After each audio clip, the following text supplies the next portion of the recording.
buenos días con todos, buenos días Valeria. Buenos días, doctor.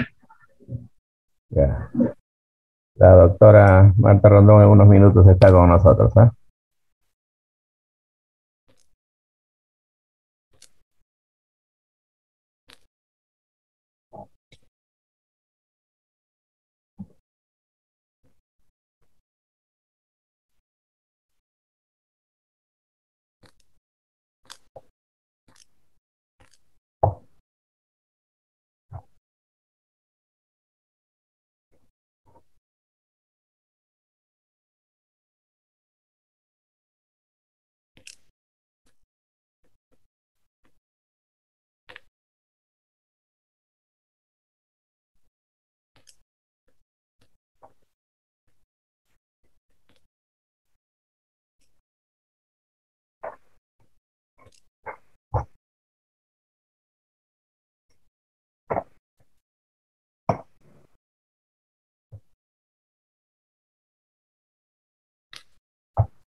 Buen día, doctor. Doctora Marta, buenos días. Buenos días, ¿cómo está? Sí,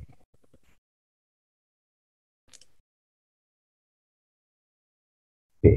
Empezamos en unos 3 minutos, por favor, doctora. Sí. Ya, está muy bien, doctor.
Bien. Vamos. Buenos días con todos los presentes. Buenos días, doctora Marta Rondón. Buenos días, doctor. De antemano, muy agradecido por la invitación. Esta es la asignatura de Ginecología y Obstetricia de la Universidad San Martín de Porres, que dentro de sus actividades teóricas tiene un ciclo de conferencias que es desarrollado por expertos en los temas muy relevantes de la especialidad de ginecología y obstetricia. Los alumnos del sexto año de medicina están en el último curso, en la última asignatura, culminando esta fase del pregrado para entrar al internado. Y el tema que tenemos el día de hoy en nuestra asignatura, la conferencia se llama Violencia basada en género. Como todos sabemos, la violencia es un problema de salud pública, es un problema en el mundo, en el país, en nuestra sociedad, en las familias, pero hoy día, en este problema de salud pública que tenemos, se ha avanzado mucho más en el mundo y se sabe que cuando hay violencia en la familia, en casa, en la pareja, violencia contra la mujer, esto marca y marca para toda la vida. Entonces, en una sociedad, en una familia violenta, vamos a tener también descendientes y mujeres que crecen en la violencia y transmitirán a su generación la violencia. Entonces, siendo esta una limitante para el avance y el desarrollo de nuestra sociedad, es muy importante abordar este tema. Y para ello, entonces, tenemos nosotros el honor de invitar a la doctora Marta Rondón, quien es médico cirujano, especialista en psiquiatría, con posgrado y capacitación en centros muy importantes en el país y en el extranjero en su formación, y docente de diferentes universidades del país. La doctora Marta Rondón ha sido decana o vicedecana del Colegio Médico del Perú y ha venido desempeñándose también en los últimos años como médico en el Instituto Nacional Materno Perinatal. Con amplia experiencia en el tema, quiero yo dejar en el uso de la palabra y el desarrollo del tema en la primera fase para que en la segunda, jóvenes estudiantes, ustedes puedan hacer las preguntas que consideren necesarios para ampliar el tema, aprovechando de la enorme experiencia que tiene la doctora Marta Rondón. Doctora Marta Rondón, adelante con el desarrollo de la conferencia. Muchas gracias, doctor. Le agradezco enormemente la oportunidad de poder dirigirme a los jóvenes, justamente en el tema que, como usted ha remarcado, es tan importante en nuestro país porque afecta significativamente el futuro de las nuevas generaciones. La alta prevalencia de la violencia en el Perú nos permite entender algunas de los problemas tan graves que hemos tenido en el afronte de la pandemia. Sin más que decir, vamos a hablar acerca de la violencia. Primero voy a definir violencia, vamos a hablar de la causa, la dinámica y finalmente vamos a hablar de cómo desde el sector salud podemos ofrecer una respuesta a las personas afectadas por la violencia. Las definiciones por delante. La violencia contra las mujeres ha sido definida por la Convención para la Eliminación de todo tipo de violencia, de discriminación, como todo acto de violencia que esté basado en la pertenencia al sexo femenino, que tenga o pueda tener como resultado un daño o sufrimiento físico, sexual o psicológico para la mujer, así como las amenazas, la coacción o la privación arbitraria de la libertad, tanto si se producen en la vida pública como en la vida privada. La violencia basada en género es un hecho de violencia dirigido hacia la mujer por el hecho de ser mujer y afecta desproporcionadamente a los miembros del sexo femenino. Incluye todo lo que causa sufrimiento o daño físico, psicológico o sexual. Y el propósito de la violencia basada en género, a diferencia de la violencia contra la mujer en general, es que es para someter a las mujeres a las órdenes de quien tiene el poder. La violencia basada en género es un acto basado en el control y en el poder. Entonces, si nosotros nos remitimos a las noticias de esta semana, podemos entender, por ejemplo, que lo que le está ocurriendo a las mujeres en Afganistán viene del Estado, no de su pareja, pero es un caso clarísimo de violencia basada en género, donde las prohibiciones y la fuerza utilizada contra las mujeres tienen por objetivo someter a las mujeres y volverlas a meter dentro del orden patriarcal de la ley de la Sharia. Eso está ocurriendo en Afganistán y nos preocupa mucho ahora. Esa es una violencia de género desde el Estado. Sin embargo, la forma más frecuente de violencia basada en género es la violencia del compañero íntimo o la violencia de pareja. Son sinónimos. Y esta es la violencia física, sexual o psicológica o el acoso por parte de la pareja actual o de la expareja.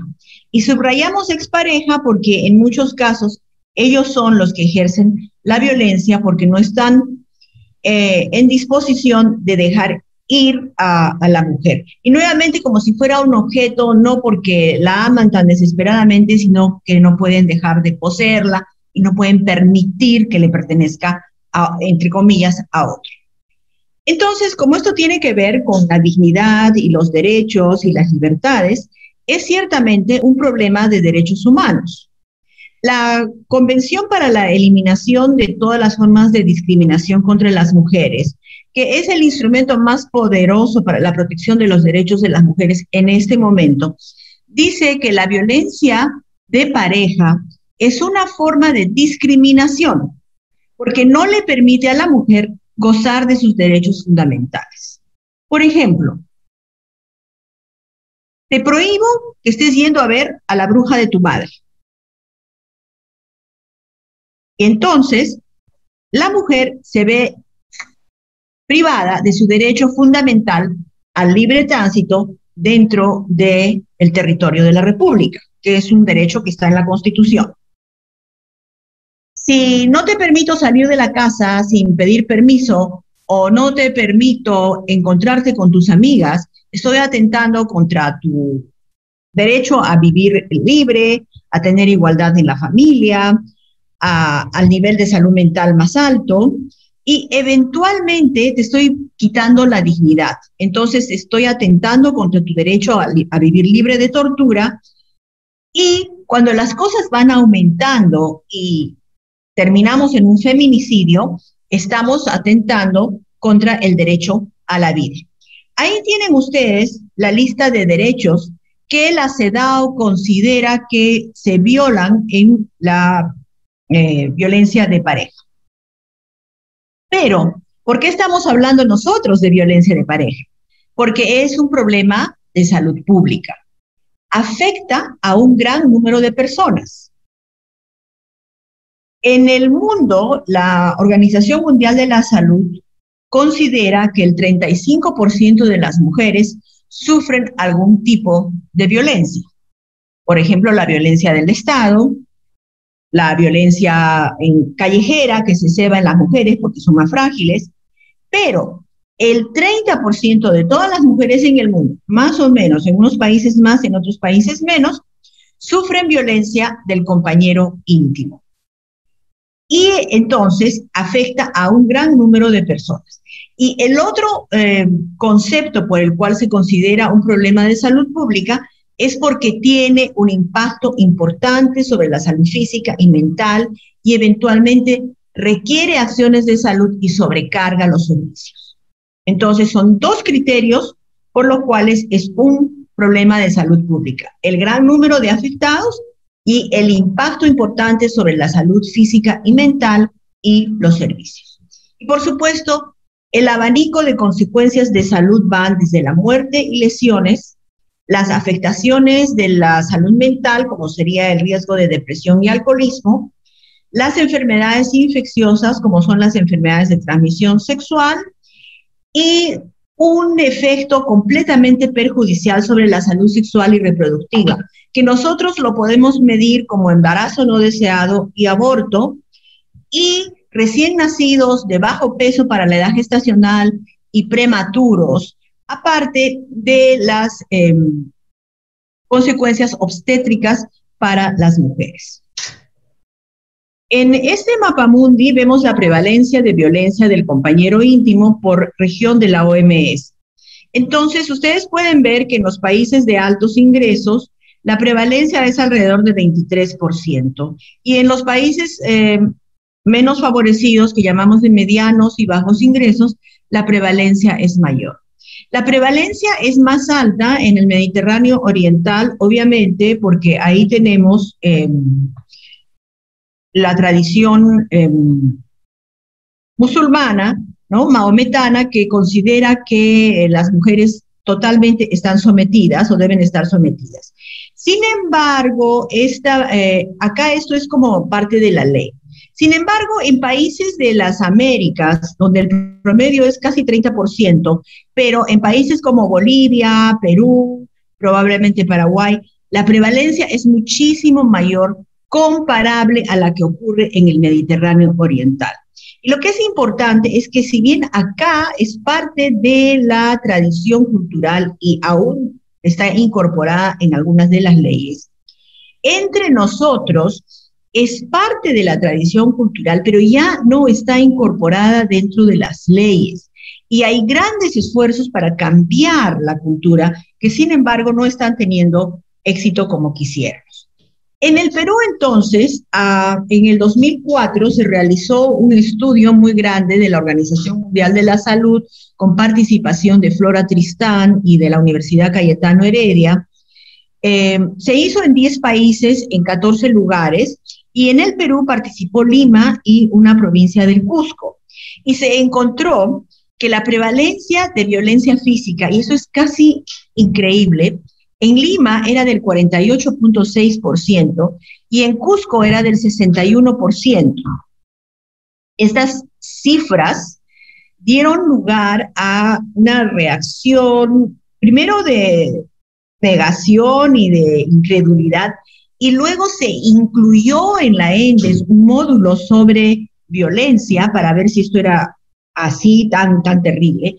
Y lo que encontramos es que en la ENDES el promedio nacional es 38.6% para el 2007-2008, en Lima es 37.3% para violencia física, y en Cusco de todas maneras es casi 50%.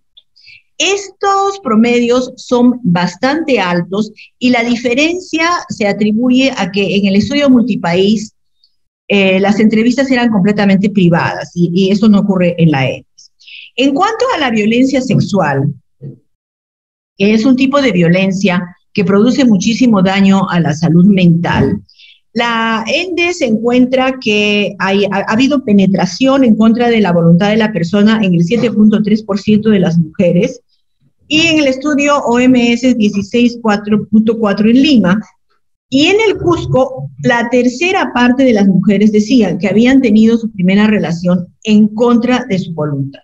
Estas cifras son altísimas y sitúan al Perú en el país con mayor violencia física contra las mujeres y probablemente el tercer país con mayor violencia sexual. Y las consecuencias nosotros las vemos en la calle todo el tiempo. Ahora, ha habido unos estudios de análisis secundario de los datos de las ENDES en diversos países, y se ha logrado entresacar algunos factores que están asociados a la violencia, que pudieran ser considerados factores de riesgo y protección. Como ustedes saben, para poder hacer prevención primaria de cualquier daño, nosotros tenemos que conocer cuáles son los factores de riesgo y los factores de protección, para evitar la exposición a los factores de riesgo y más bien propiciar los factores de protección. Entonces, en nuestro país, la residencia en zonas urbanas es un factor de riesgo. En general, a mayor nivel educativo, menos riesgo. Y ahí las palabras importantes vienen a ser en general, porque ningún nivel educativo te protege de la violencia de pareja. Sin embargo, las mujeres que tienen solamente primaria son las mujeres que sufren mayor prevalencia de violencia de pareja. Y se considera que por encima del nivel secundario completo hay una relativa protección, pero relativa. Las mujeres en el segundo a cuarto quintil de ingresos tienen mayor riesgo que las mujeres más pobres y las que tienen el mayor nivel de ingresos. Se entiende que esto sería porque las mujeres más pobres están recibiendo protección alimentaria y también bonos, lo cual les da cierta tranquilidad, disminuye la conflictividad a nivel de la pareja y también les da cierto poder. En el Perú, la edad más afectada es entre 25 a 39 años, aunque para violencias sexuales por debajo de los 18. En el Perú, quienes sufren más violencia son las casadas o convivientes. En el resto del mundo se considera que la mayoría de las mujeres afectadas por la violencia son las divorciadas, separadas o viudas. Las mujeres con mayor número de pareja tienen mayor riesgo de violencia. La violencia de pareja disminuye cuando aumenta la edad de la primera unión.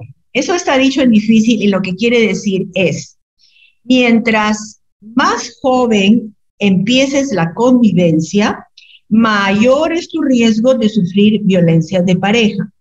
Esa es una de las razones por las que nosotros quisiéramos que las mujeres posterguen, difieran su primera convivencia, su primer embarazo, lo más que puedan, porque eso las va a proteger tanto porque aumenta la edad de la primera unión, como porque les ayuda a alcanzar un mejor nivel educativo.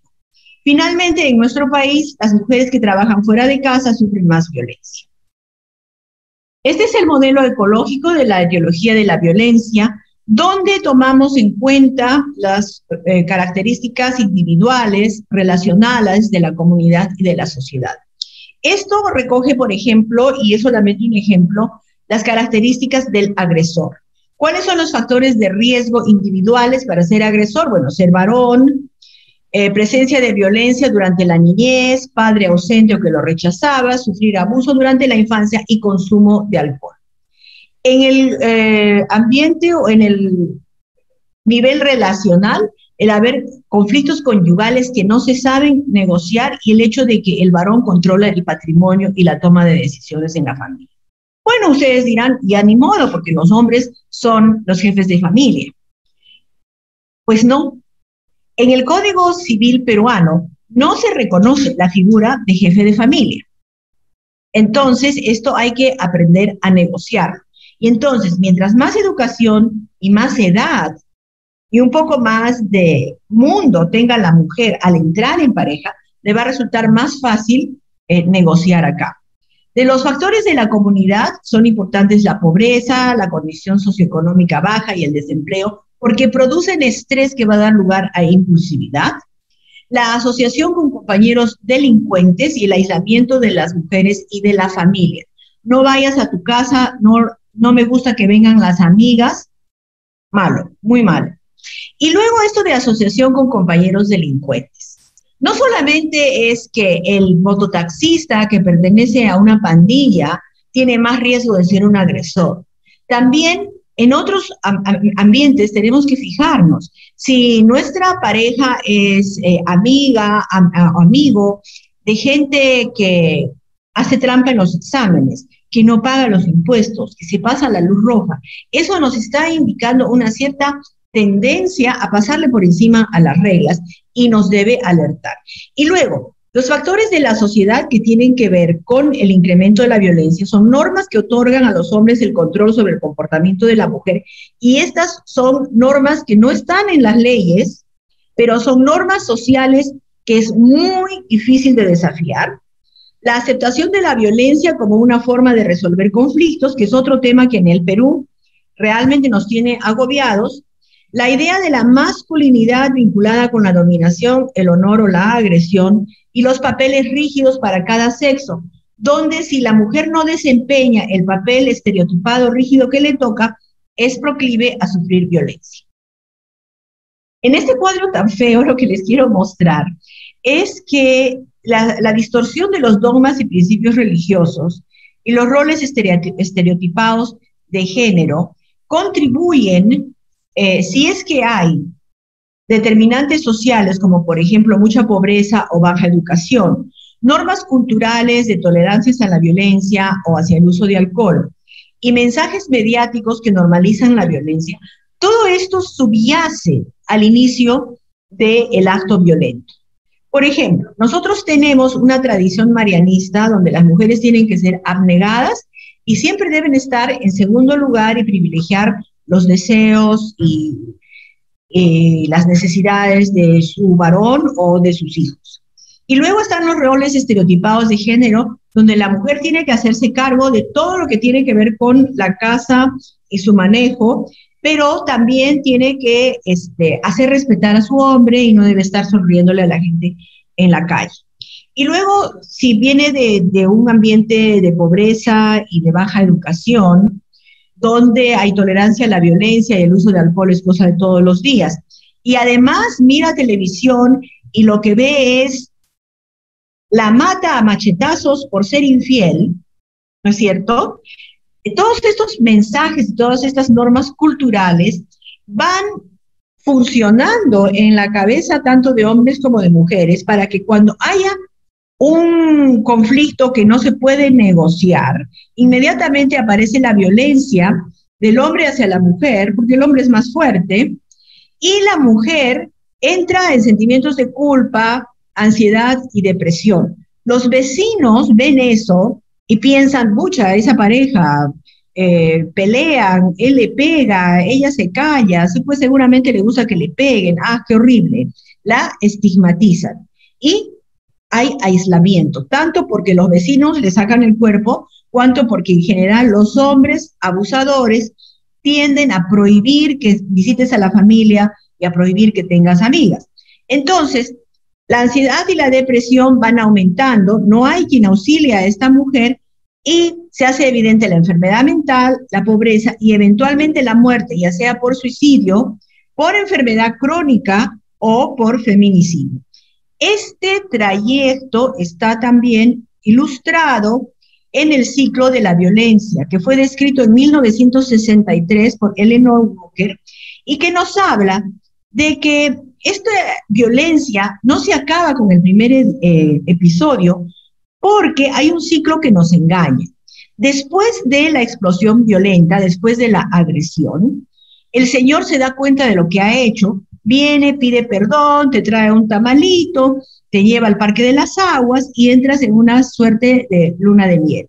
Esa luna de miel, por supuesto, se tiene que acabar porque los factores subyacentes, los roles estereotipados, la incapacidad de regular los impulsos, la incapacidad de negociar los conflictos, están ahí.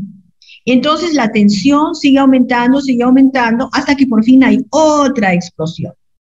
Y después de esa explosión hay otra luna de miel. Y la verdad es que la señora le cree porque necesita creerle y además porque el señor no le miente. O sea, de verdad, él no quiere volver a pegarle. Pero la situación es tal que se va a volver a repetir el ciclo. Y cada vez la señora de verdad le cree y el señor de verdad no le miente. Pero este ciclo tiene que ser interrumpido. Hay un momento adecuado donde interrumpir. Y para eso tenemos que entender la dinámica de la violencia de pareja a lo largo del tiempo. Todas las parejas, cuando están empezando su relación, tienen una etapa de enamoramiento, ¿no es cierto?, donde la pareja es perfecta. Solamente vemos lo bueno que tiene y lo que no tiene se lo adjudicamos. Nosotros pensamos que es así, vivimos nuestra fantasía, le adjudicamos cualidades que en realidad no tiene. Y después, poco a poco, vamos descubriendo cómo es en realidad y vamos construyendo una persona verdadera, donde le pasamos por alto sus defectos, porque al mismo tiempo le estamos descubriendo virtudes que no sabíamos que tenía. Y lo mismo está pasando con la otra persona respecto de nosotros. Eso puede llegar a la construcción de una pareja muy sólida. Pero también puede ser que ahí donde voy encontrando que mi pareja no es perfecta, resulta que es violento conmigo. Y entonces al comienzo, porque estoy en esta etapa del apego, de construir pareja, me echo la culpa. Ay, sí, pues yo quemé el arroz, ¿no es cierto? Entonces la próxima vez no quemo el arroz para que no me grite. Y eso se repite y se repite y se repite.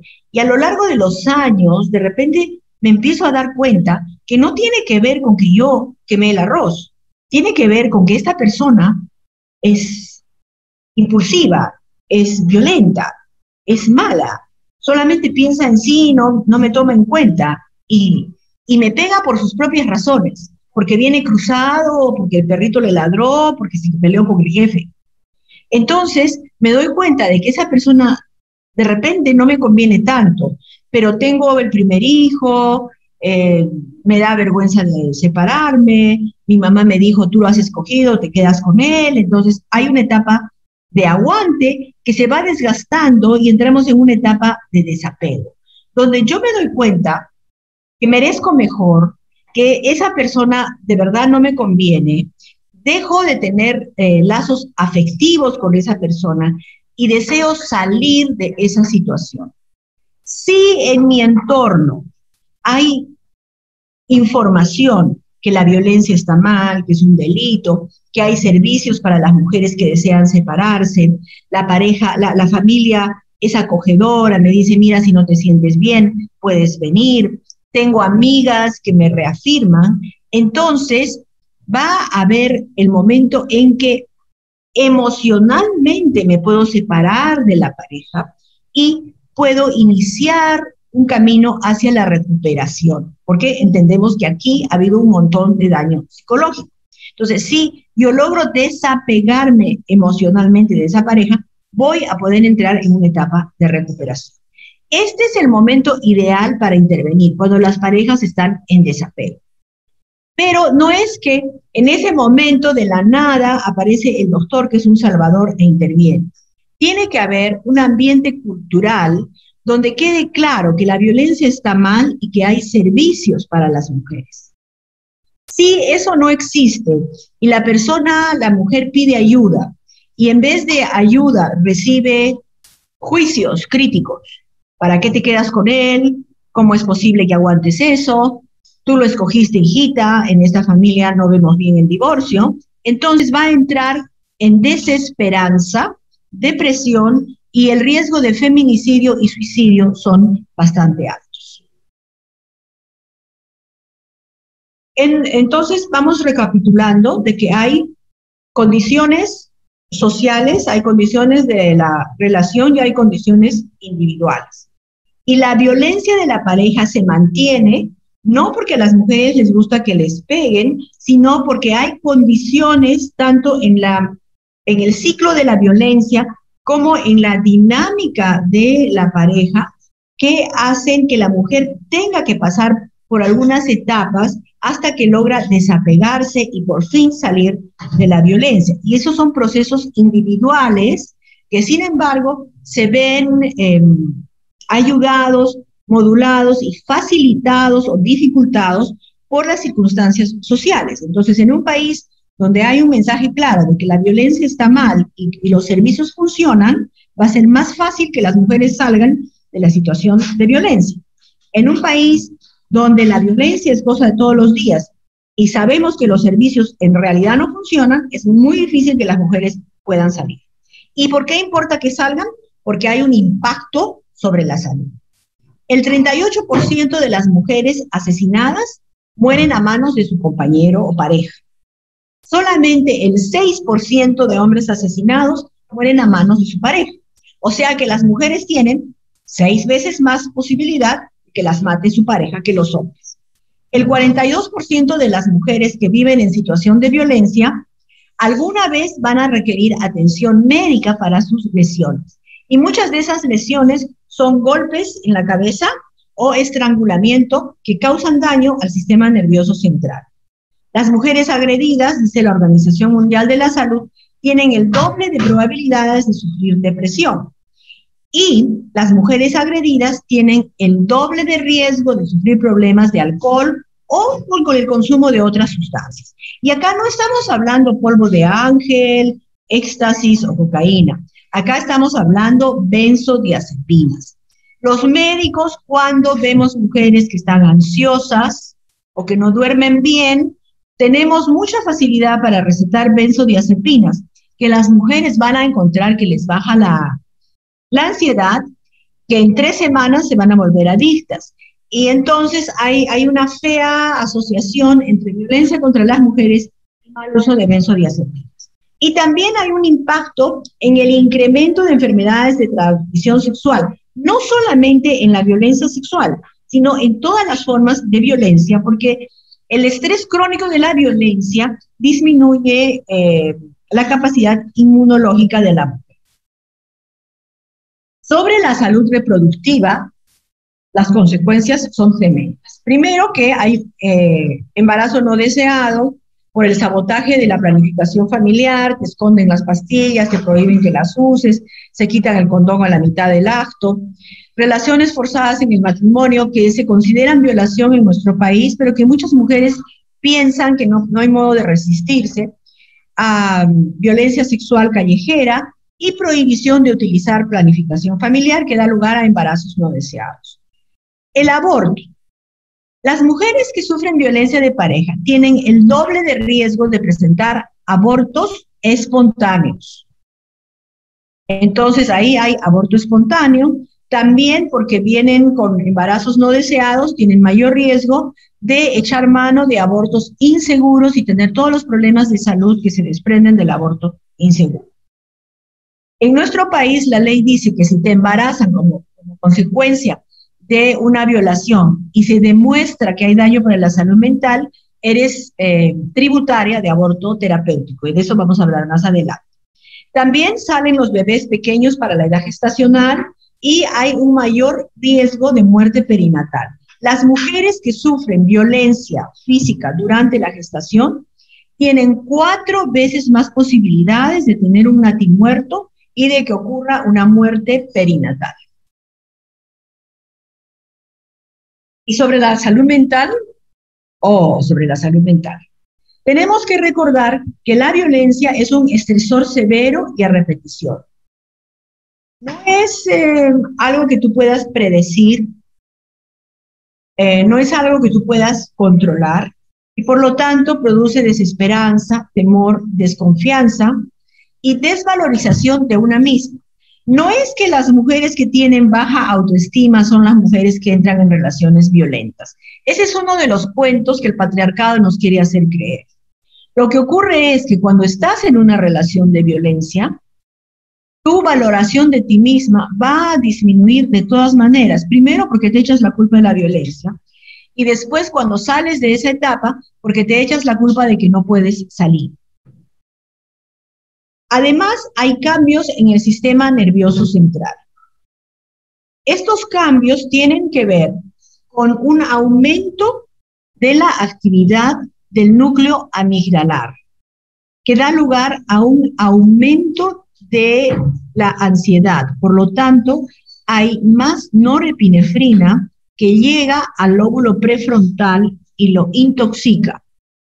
Cuando nosotros estamos bajo el efecto del exceso de norepinefrina en el lóbulo prefrontal, en la corteza prefrontal, que es lo que tiene que modular al lóbulo límbico, actuamos de manera instintiva, repetitiva y poco lógica.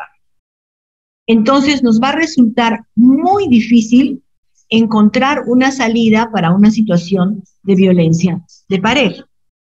Estos cambios en el sistema nervioso central también tienen que ver con un incremento de la actividad en el locus ceruleus, por lo tanto la persona es más impulsiva, ¿no es cierto? Y eso también va a contribuir a que la corteza prefrontal no logre funcionar adecuadamente y por lo tanto hay una disminución en el funcionamiento ejecutivo.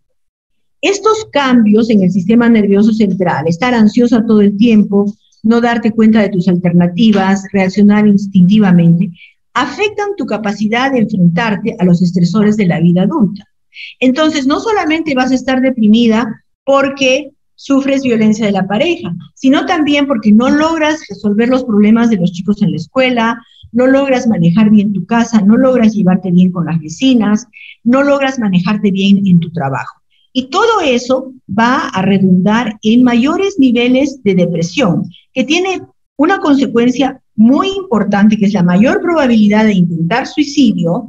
Y acá hay tanto la depresión como la impulsividad, que hace que las mujeres afectadas por violencia intenten el suicidio, y también da lugar a redes de soporte más frágiles y mayores conflictos interpersonales.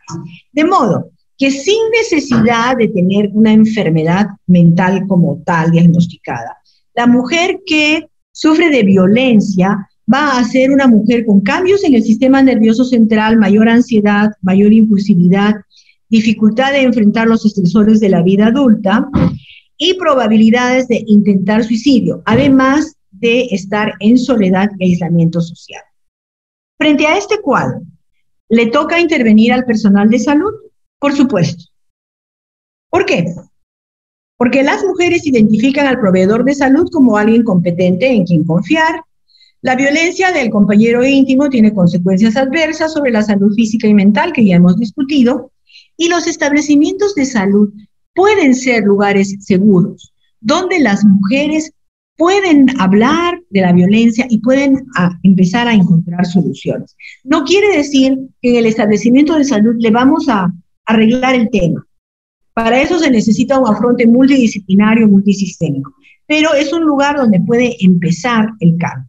Y para eso necesitamos un equipo con un liderazgo claro, un sistema para preguntar y referir, preguntar, registrar y referir, enlaces externos que funcionen, ambientes adecuados que garanticen la privacidad y la confidencialidad y servicios para las sobrevivientes. ¿Qué nos toca?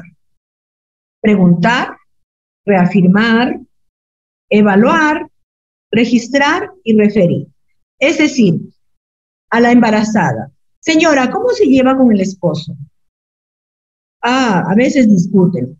Bueno, como todas las parejas. Y en esas discusiones a veces la insulta. ¿Alguna vez se han ido de manos?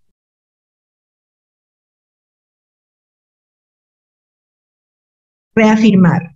Usted sabe, señora, que la violencia es un delito en este país. Hay leyes que la protegen y nosotros estamos aquí para ayudarla a que esas leyes la protejan. Voy a averiguar dónde, cuándo, cómo empezó, en qué consiste, cuál es el riesgo para la vida de esta persona. Voy a escribir todo en la historia clínica para que después pueda ser utilizado en la probanza del delito.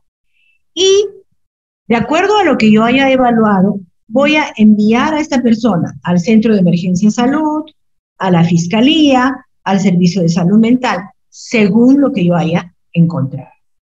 Las recomendaciones de la OMS se basan en estudios que han hecho evaluaciones muy críticas de lo que funciona y lo que no funciona en los diversos países. Pues todos los países al comienzo estábamos como en la nebulosa y hacíamos lo que podíamos, ¿no es cierto?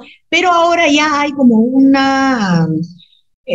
cuerpo de conocimientos de cosas que sabemos que funcionan y cosas que sabemos que no funcionan. Entonces, la Organización Mundial de la Salud tiene una guía para los decisores, para las políticas y los servicios, y tiene un manual clínico que te dice palabra por palabra, de paso a paso, cómo es que tienes que atender a las mujeres. Y lo que enfatiza es que la atención debe estar centrada en la mujer afectada, no en el establecimiento, ni en la facilidad del establecimiento, ni en el cumplimiento de esto o de aquello, sino en servir a la mujer. Nos habla acerca de cómo identificarlas y cómo hacer un plan de cuidados longitudinal con continuidad. Habla acerca de la atención de la violencia sexual, cómo es que debemos entrenarnos, cómo debe ser la política de salud, y nos habla acerca del reporte obligatorio de la violencia.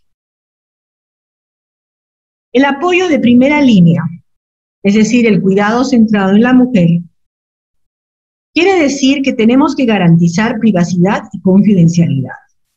Tenemos que validar lo que la mujer dice, sin juzgarla, y expresar nuestro apoyo.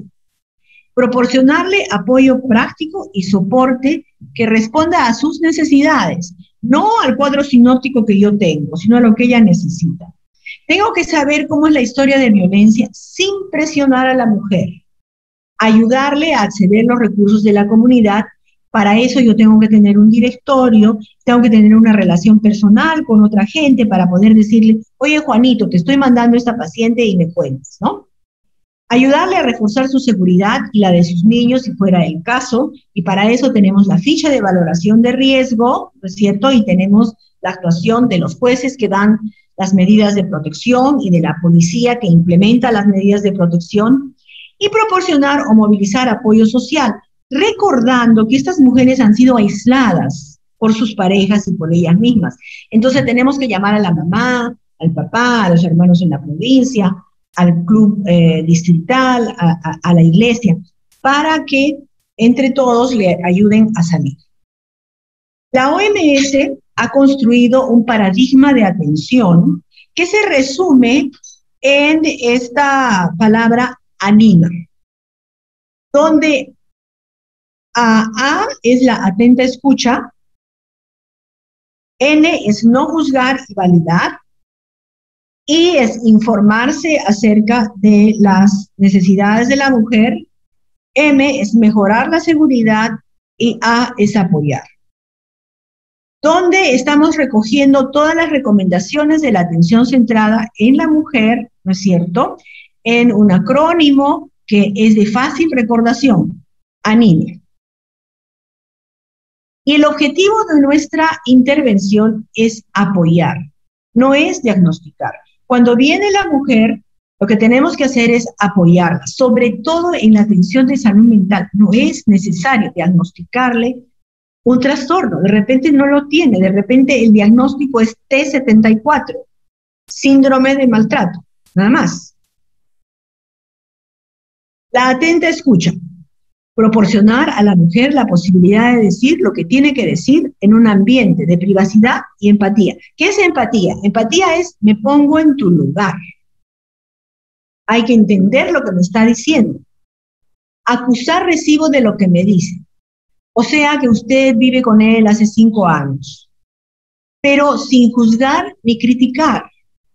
Nada de ¿y por qué lo aguanta? ¿Y cómo es posible? ¿No? Simplemente escucho, parafraseo lo que me ha dicho, la dejo hablar y eventualmente pregunto, ¿cómo le podemos ayudar? Sin juzgar, comunicándole claramente a la mujer que lo que está pasando, lo que ella siente, es comprensible. Le va a decir, tengo ganas de matarlo. Y tú no le vas a contestar, ¿qué le pasa, señora? Eso es un delito. Más bien vamos a tratar de decir algo como, no se preocupe, señora, con lo que usted está viviendo es comprensible.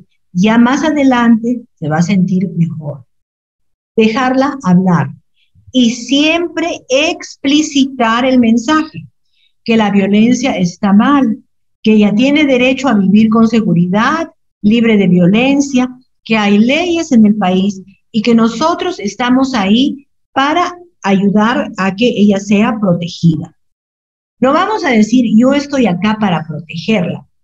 Podemos decir, nosotros estamos acá para ayudarla a conseguir protección o para que la ley la proteja, ¿ya? Porque es el Estado el que está actuando a través de nosotros. Nosotros no somos salvadores, somos agentes de un sistema multisistémico.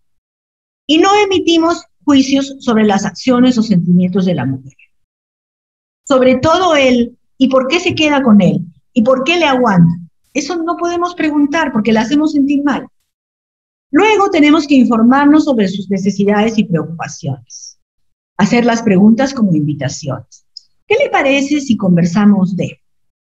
Preferir las preguntas abiertas. Repetir o parafrasear lo que la mujer dice, reflejando sus sentimientos.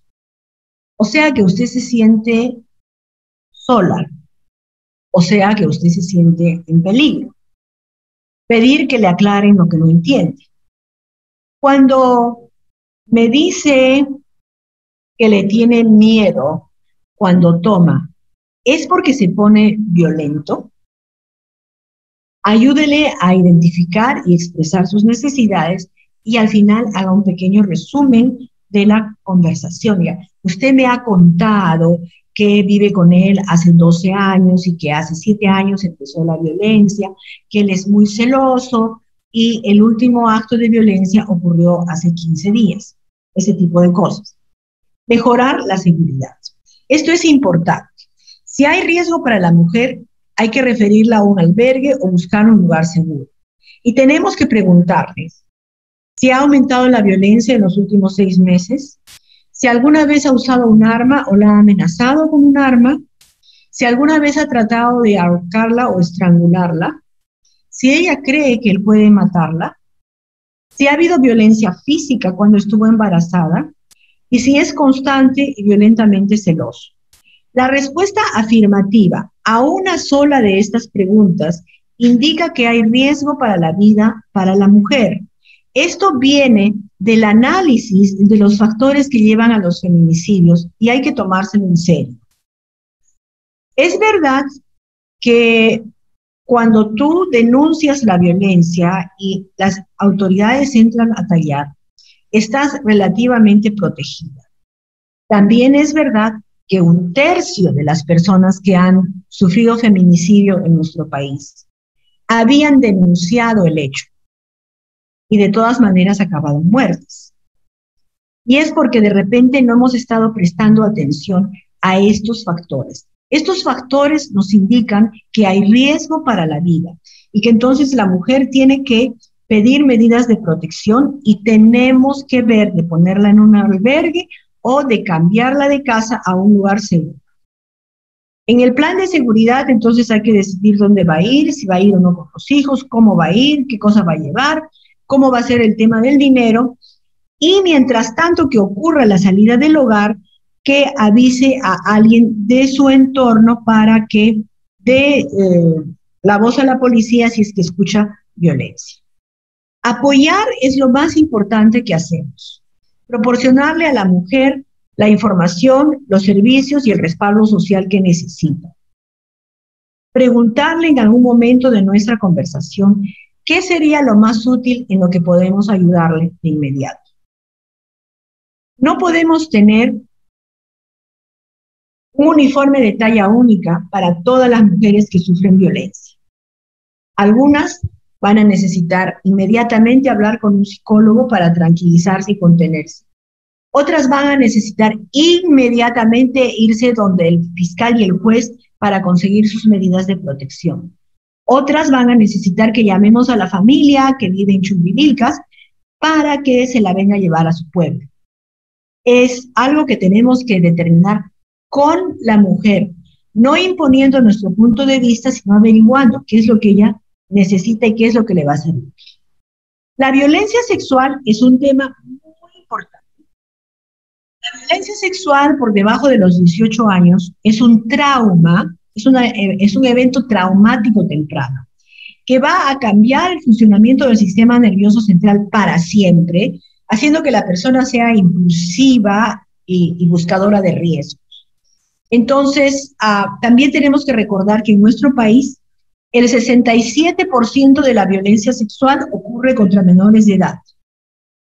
El 67% de la violencia sexual ocurre contra menores de edad. Justo la edad que tendríamos que proteger es la edad que desprotegemos. Entonces, en este sentido, hay bastante trabajo por parte del Ministerio de la Mujer y del Ministerio de Salud para tratar de, por un lado, parar la violencia sexual y, por otro lado, proteger a las personas que la han sufrido.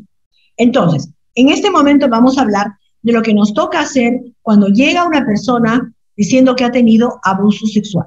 Si son menos de 72 horas del abuso sexual, es obligatorio el uso del kit de violencia. Todos los centros de salud, todos los establecimientos de salud tienen un kit de violencia y es obligatorio su uso. ¿Para qué? Para la profilaxis del embarazo y de las enfermedades de transmisión sexual. Luego tenemos que recordar de nuestro paradigma ANIMA, que es una recomendación transversal para la atención de estas víctimas. Escucharlas, no juzgarlas, buscar información sobre lo que necesitan, mejorar su seguridad y apoyarlas. El embarazo como resultado de la violación se considera un grave daño a la salud porque destruye el proyecto de vida e interfiere con la capacidad de afrontar el estrés. Entonces, si viene una persona, sobre todo si es una menor de edad, embarazada como resultado de una violación, las normas peruanas dicen que tiene derecho a una evaluación integral para activar el protocolo de aborto terapéutico. La semana pasada se ha sancionado finalmente a un hospital de Abancay por no haber hecho el aborto terapéutico a una jovencita que había venido por violación. El Estado tiene que asegurarse de que la protección que está en las normas ocurra en la realidad. Por lo tanto, es bien importante recordar que en el caso de embarazo por violencia sexual, la persona tiene derecho a una evaluación integral para activar el protocolo de aborto terapéutico para la protección de la salud mental. Ahora, ¿cómo vamos a identificar a los sobrevivientes? Antes hacíamos tamizaje y ahora, según las reglas de las recomendaciones de la OMS y según los documentos peruanos también, ya no se recomienda el tamizaje universal ni preguntar sobre violencia en todos los contactos. Por un tema práctico, no tenemos servicios para todos, entonces no es ético preguntar si no tiene servicios. Pero sí hay que preguntar en las situaciones en las que hay motivo para sospechar violencia. ¿Cuáles son estas situaciones? Intento suicida, uso de alcohol en una mujer, enfermedades de transmisión sexual que en parejas monógamas, por ejemplo, algunas enfermedades somáticas como por ejemplo el colon irritable, dolores, somatizaciones, sobre todo dolores pélvicos en las abortadoras habituales, en general en todas las mujeres embarazadas, porque en nuestro país la violencia incrementa durante el embarazo, sobre todo en las adolescentes embarazadas. Esas son personas a las cuales tenemos que preguntarles sobre violencia. Y a todas las personas que vienen por trastornos de salud mental, por ansiedad, por depresión, de todas maneras tenemos que preguntar porque son poblaciones de riesgo. Y ahí la recomendación es buscar el caso. Debe existir información acerca de la violencia y los recursos del establecimiento. Por ejemplo, en los servicios higiénicos, afiches, para que las señoras puedan leerlos con tranquilidad y después cuando les toca hablar con su médico, le puedan decir, oiga doctor, he visto y yo quiero contarle, ¿no? Y tenemos que recordar que la primera vez que nos dicen que han sufrido violencia, no es necesario referirlas a un proveedor de salud mental. Primero tenemos que hacer todo el ANIMA, averiguar qué es lo que necesita, y luego en cada establecimiento debe haber una ruta, ¿no es cierto?, según la normativa, de qué es lo siguiente que toca hacer. Pero no es como que me dice que el esposo la violenta y yo la mando al psiquiatra en ese momento, así no funciona. Y las mujeres con trastornos mentales que sufren violencia son casos frecuentes, pero complejos. Entonces, esas personas deben ser referidas a un psiquiatra que tenga experiencia, que esté familiarizado en la atención de la violencia de pareja. Donde si la persona no presenta depresión, ideación suicida o problemas con el alcohol, solamente se observa, se reafirma que se va a sentir mejor en el paso de los días. A todas las personas que tienen violencia se les debe dar información acerca de cómo manejar el estrés, por ejemplo, técnicas de respiración. Pero Si presentan depresión, ideación suicida o problemas con el alcohol, hay que ponerlas en contacto con un especialista para que les dé cuidado según las guías vigentes. Y si la persona presenta una reacción aguda de estrés o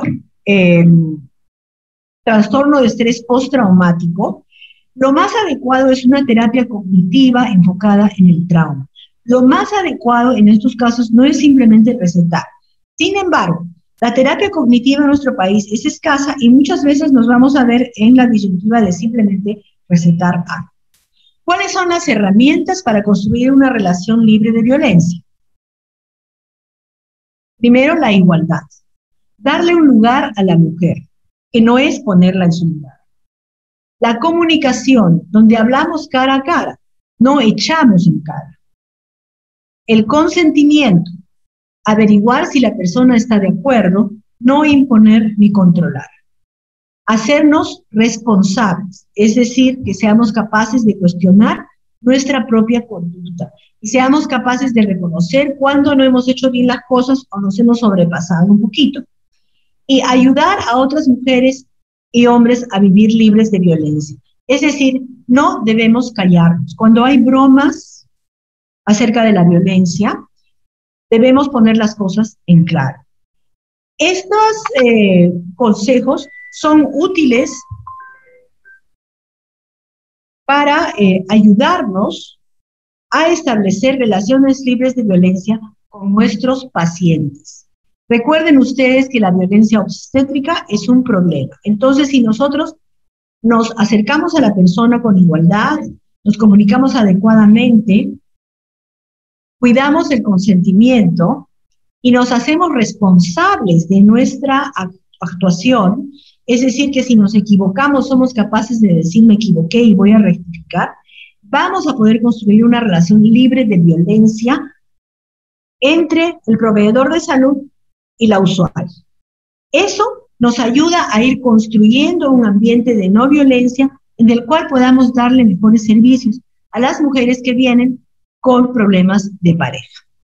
El resumen le voy a pedir a ustedes que lo escriba cada uno, de repente haciendo solamente 4 ideas fuerza que han sacado de esta exposición y enviándolo a este correo electrónico que tienen ahí para que yo pueda leerlo y darles la retroalimentación correspondiente. Muchas gracias. A su disposición para las preguntas. Muy agradecido, doctora Marta Rondón, por su excelente presentación. Los jóvenes tienen de repente algunas interrogantes que puedan ampliar el tema. Vamos a dejar abierto el espacio para las preguntas correspondientes. Adelante, jóvenes estudiantes. Buenos días, doctor, doctora. Una pequeña consulta. Cuando llega un caso de abuso o violencia familiar o violación de una menor de edad a un centro de salud, ¿en qué momento es que se debe proceder a llamar a la fiscalía o al apoyo policial? ¿Y cómo debería actuar el médico de manera que no se vea tan comprometido con el caso de la paciente, o siempre va a haber un compromiso por parte del médico? ¿A qué se refiere, doctor Zabaleta, con comprometido? Me refería a la parte en la que usted menciona que cuando la paciente, la mujer que ha sido sometida a un abuso viene a la consulta, nosotros siempre debemos tener una actitud parcial y no decirle yo te apoyo o yo te voy a proteger, sino nosotros estamos para protegerte o nosotros estamos para darte el apoyo que necesites. Entonces, yo me refiero que en ese instante puede haber cierto grado de compromiso de parte del personal médico con la familia o con la persona que ha sido abusada. Ya, sí, como que la familia entienda que tiene que estarlo llamando constantemente a usted para que usted le resuelva el tema. Algo así. Y entonces, cómo desplazar esa responsabilidad hacia el Ministerio Público o las autoridades competentes? Bueno, tenemos que explicarle a la persona lo que nosotros vamos a hacer. Supongamos que viene una persona con una lesión contusa y la lesión contusa ha sido causada por la pareja. Entonces, tenemos que decirle, por ejemplo, bueno, ahora en la emergencia me toca limpiar y cuidar esta herida y recetarle algún analgésico. También le voy a hacer unas preguntas acerca de lo que ha pasado en su casa y como es un caso de violencia, la vamos a poner en contacto con el Centro de Emergencia Mujer. ¿Te das cuenta? Entonces, y ahí nomás le decimos, en el Centro de Emergencia Mujer le van a dar la ayuda legal que usted necesita para poder presentar la denuncia, si usted desea presentar la denuncia. Si necesita, en mi conversación, en mi evaluación de la persona, me voy a dar cuenta si, por ejemplo, está tomándose un diazepam todas las noches para dormir, si está irritable, si está pensando que la única salida que tiene es matarse. Y ahí nomás le voy a decir, como veo que usted se siente afectada, no puede dormir o tiene estos pensamientos negativos, la vamos a mandar con el psiquiatra o con el psicólogo fulanito. Del saque le dices quién se va a hacer cargo. ¿Queda claro? Comprendo, doctora. Pero en el caso de los serums, por ejemplo, habría que derivarla a la sede principal de la red, ¿no es así? Porque muchas veces no hay un psicólogo que esté apoyando en una posta de nivel 1. Claro. Lo que hay que hacer es inmediatamente derivar al Centro de Emergencia Mujer. Ok, doctora, muchas gracias. El primer enlace es siempre con el Centro de Emergencia Mujer, que los tenemos por todo sitio. El Centro de Emergencia Mujer también tiene psicólogo, pero como ha hecho notar el doctor Zabaleta, si es que no tenemos un psicólogo en nuestro establecimiento, corresponde mandar al establecimiento de siguiente nivel. Muchas gracias, doctora. Correcto. ¿Alguna otra pregunta, jóvenes?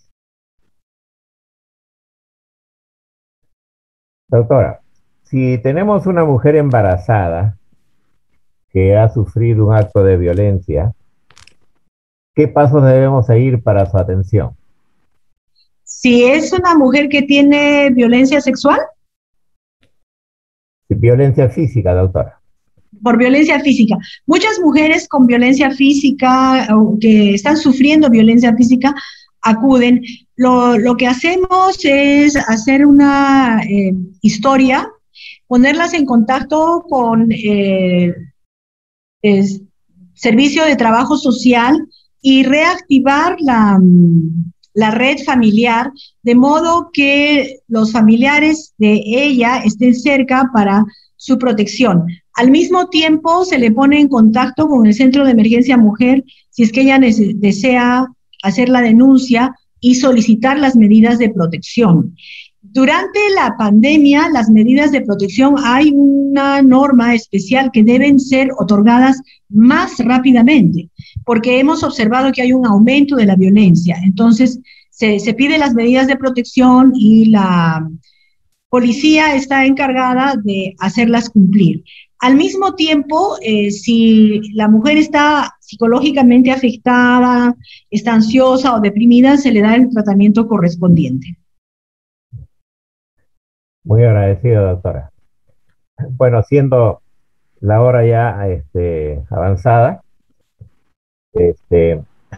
queremos nosotros dar por concluida esta magnífica conferencia brindada por la doctora Marta Rondón, agradeciendo su ponencia y las líneas generales que nos ha dado sobre violencia y el manejo de la violencia. queremos decirles a todos los jóvenes que este tema de violencia es importantísimo en el campo de lo que es salud pública, en lo que es salud sexual y reproductiva. Es una línea vigente de prioridad en el mundo. Por tal entonces, lo que hoy día ustedes han escuchado es la base para una información y un trabajo mayor que tendrán ustedes que recibir o ampliar en su formación médica y en su desarrollo profesional. Doctora Marta Rondón, muy agradecido a nombre de la Facultad de Medicina de la Universidad San Martín de Porres por su participación, por su permanente contribución con la formación de nuestros estudiantes. Muchas gracias y despedimos con un fuerte aplauso a la doctora Marta Rondón. Muchas gracias. Buenos días con todos y muy agradecido. Buenos días con todos.